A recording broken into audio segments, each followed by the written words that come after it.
Good evening. It's a killing that's shaken Montreal's underworld. A man known as the Godfather of the city's Mafia is dead.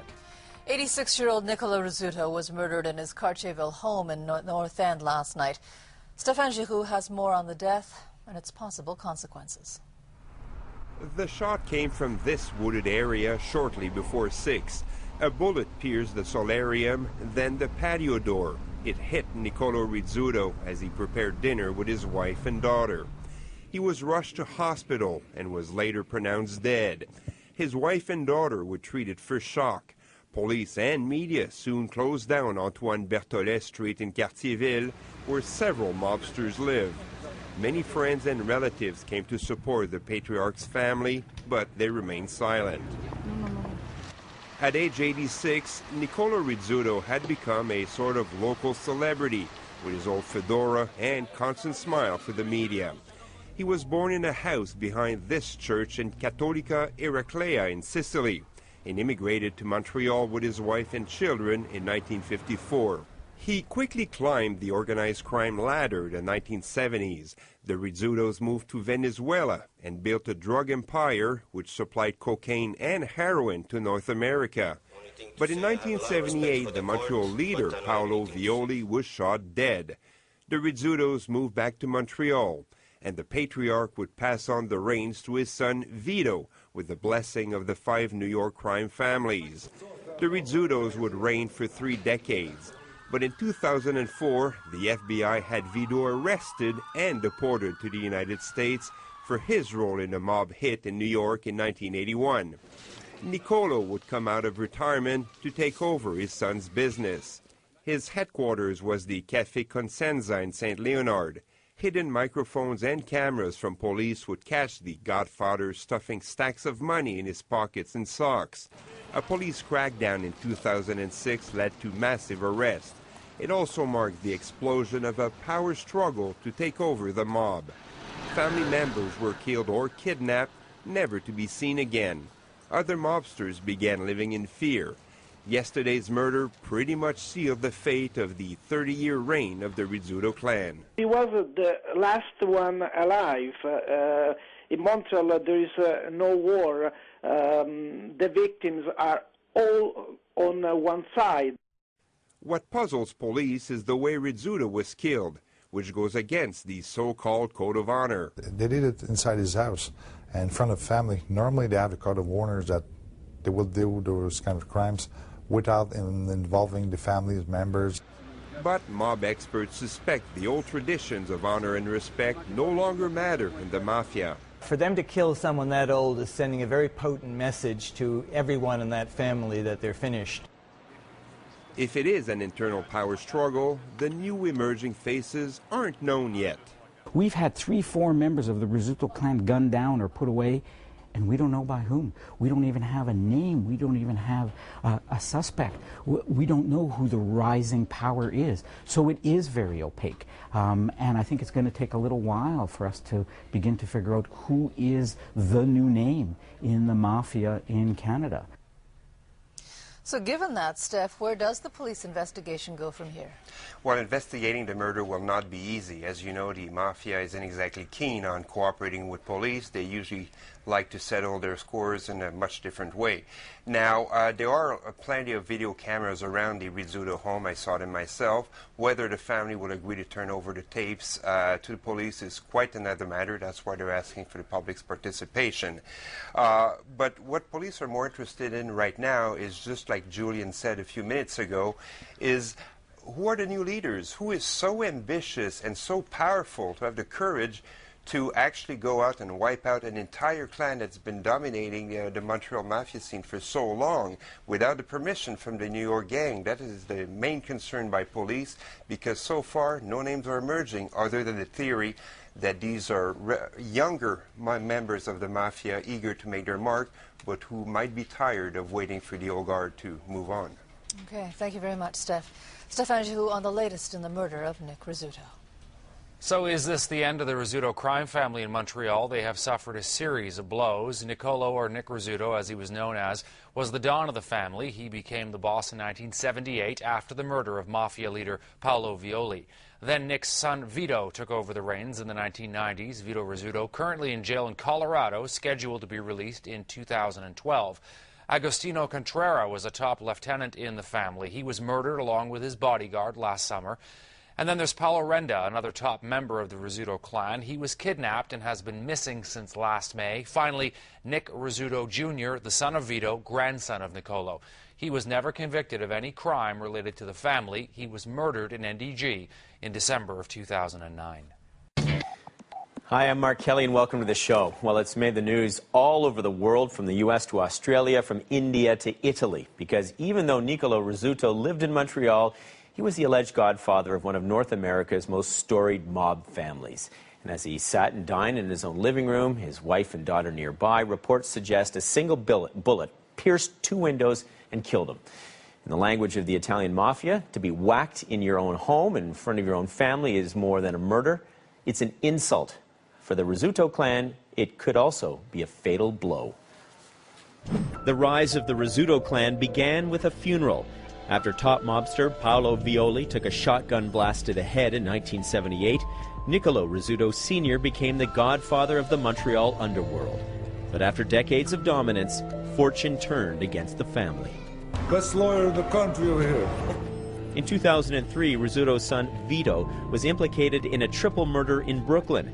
Now he's serving time in the U.S. for racketeering. A 2006 police sweep nabbed 90 mob suspects, many linked to the Rizzuto clan. In December 2009, Nick Rizzuto, the godfather's grandson, was gunned down in broad daylight. And he got shot. He was touched at least once to the upper body, and he fell on the sidewalk. This murder will have the impact of a tsunami. In May, the family's second-in-command, Paulo Renda, vanished. His car left unlocked, keys in the ignition on the roadside. We strongly believe at this point that it could be a kidnapping. In June, another Rizzuto higher-up, Agostino Contreras, was murdered in front of an East End Montreal warehouse. Now the godfather himself dead. Will the Rizzuto reign end the way it began, with a funeral? Well, Julian Scherer is an investigative journalist who's covered organized crime in Montreal for years. He joins me now. Julian, good to see you as always. And tell me about Nicolo Rizzuto. I'm interested in this because you've got an 86-year-old man that looks more like a grandfather than a mobster that some people said was out of the crime business. Why was he a target? He was a target because of what he symbolized. He was a grandfather. He was out of the crime business. This is a man at a young age. He sees his own father assassinated in a gangland hit. Then he lives to see his grandson killed, as you just showed. His son sent away to prison. He had already relinquished the reins of power, and this was clearly symbolic. This is literally cutting off the head of a powerful clan family and basically saying you are not untouchable. Who would do this, Julian? I mean, I know that I've been reading all kinds of theories that are out there, but it's a pretty brazen attack, and one could only surmise that it's related to the killing of his grandson months ago. So what's the talk in Montreal tonight? Well, you know, it's 99.9% of mafia killings are done by the mafia. And in this case, when you have a whole slew of family members and friends and associates who have been knocked off, this is house cleaning the way the mafia does it. You got to keep in mind, this is about business. This is about millions and millions of dollars, control over the cocaine trade, of the extortion racket. Only in the mafia, in the organized crime in Canada, you don't do it with a hostile takeover or, you know, with stock options. You do it at the end of a gun. That's how the Rizzutos took over 20, 30 years ago, and now it's coming back to haunt them. You know, Julian, I've been online looking at this story. A lot of people are saying, this is great news, you know, bad guys killing bad guys, it saves time for the police. But the reality is it does create a power vacuum in a city where there's a lot of money on the line because they're involved in criminal organizations. So what happens now with a vacuum like this that's being created? Well, you know, Montreal is used to gang wars, but we kind of always had a players list. You know, you could kind of see who's on top, who's losing. You could keep score. So when the Hells Angels were fighting the Rockers, even when the Rizzutos were taking on the Catronis and Paolo Violi, right now it's a big mystery because there are no names circulating. Somebody is going to take over. You know, when Nicolo Rizzuto was worried about his own life 20 years ago when he was trying to fight for control of the Mafia, he leaves Canada and hides out in Venezuela, sets up a little cafe, and he calls it the Godfather. That's the name he gives to his restaurant. The question now, of course, is who is going to be the new Godfather in Canada? And there will be one. You know, there was a scene in one of the books I did where his son Vito, who's now in prison in Colorado, was meeting with the Hells Angels, literally sitting around the table to set the price of cocaine in the streets of Montreal. They set it at $50,000 a kilo back in 2000. And the police estimated, because of their informant there, that we're talking $12 million a week. That's back in $2,000. So there's a lot at stake here about who is going to take over the reins of power. Yeah, it's a fascinating story. Julian, thanks for talking to us tonight. Good to talk to you, Mark. Well, in preparing tonight's show, we actually spoke to several former mobsters who now live in the U.S. About this murder, and each were shocked that this happened this brazenly to a Rizzuto, especially the patriarch of the family. You know, if this were a story about a street gang member, it might not make the news, but there's something about mobsters that makes them compelling. And over the past 100 years, when it comes to wise guys, it seems we just can't get enough. This desperate public enemy now rises to fame as an underworld hero. So how does everyone know the name John Dillinger? Because the Depression-era media served up dish after dish of his daring exploits, and the public ate it up. Public enemy number one? Al Capone? Forget about it. The man is a legend, and when a rumored vault of his was found and excavated in 1986, the world wondered what was inside. My instinct is telling me that there's money. If I'd have went to jail, know I was going, I'd have stashed some money. Geraldo made it into a national TV special.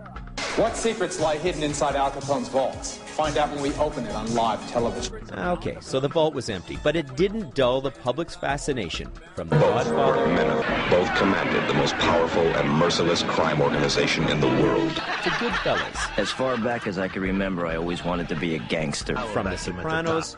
Your boys were warned. I run my crew my way. To Boardwalk Empire. People continue to buy into the myth of the wise guy, a macho fantasy of playing by your own rules.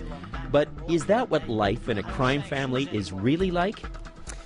Well, in the case of the Rizzuto family, the life of a mobster looks far from glamorous right now. The clan is quickly becoming an endangered species, but not quite extinct. As we mentioned, Vito Rizzuto, Nicolo Rizzuto's son, is still alive and still behind bars in Colorado, serving a 10-year sentence in the U.S. And when he gets out, he may be interested in just surviving or maybe settling some scores. Either way, that day will come in 2012.